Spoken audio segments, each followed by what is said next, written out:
This is me again, Jennifer, with Aaron, team leader of the iDrive crew, and Katie, technical manager.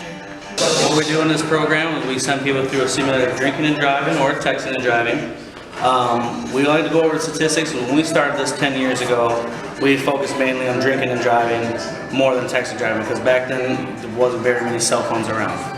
And now that 10 years flash forward, and we have a lot more text and driving. You have it on you 24/7. Everybody has the world in the palm of their. Statistically, there's 4 crashes for every 1 from drinking and driving. There's 4 of them happening from texting and driving. Not necessarily that drinking has gone down, but just the fact that everyone has their cell phones on them 24/7.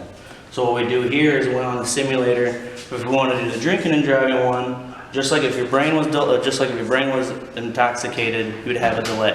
What we do is on the sensors that we have on the gas, brakes, and the steering wheel, we put those on the delay.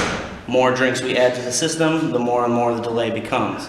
Now with the texting and driving one, we don't put a delay.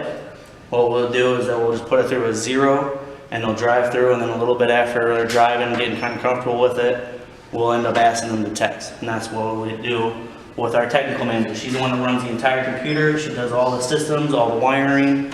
Everybody else that are out here can sit there and watch what the other person is doing, so kind of have a fun and relaxed way of doing it instead of just sitting in front of the classroom preaching to them or doing a death by PowerPoint. This gets a little bit more of a hands-on activity with each of the students.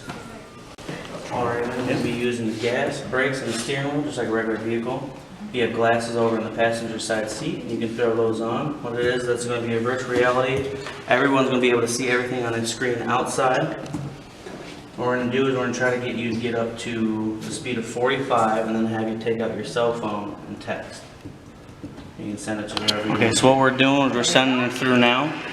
She's going to be just driving just normal. And you'll see here on the computer how everything's set up.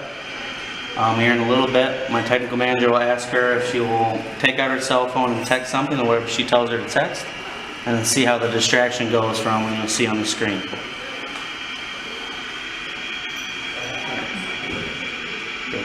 you give her her phone? She's got a phone. Right, go ahead and take your phone out. And right.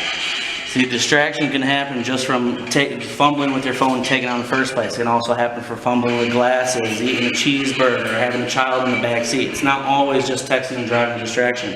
It could even be just something as simple as changing the radio on it. It can be just enough. That could be the perfect time a kid jumps out in the middle of the road and you were paying attention to the radio or your phone. Or for when you're going about 55 to 75 miles an hour, that's equivalent for the 4 or 5 seconds you look at your phone. It's equivalent to going 1 football field's distance. That's a lot of space to where something can happen that you don't even realize you're doing that much space that fast. Thank you very much for coming to Freeport High School and helping me spread the word. Thank you for having us. Very much appreciated. Thank you.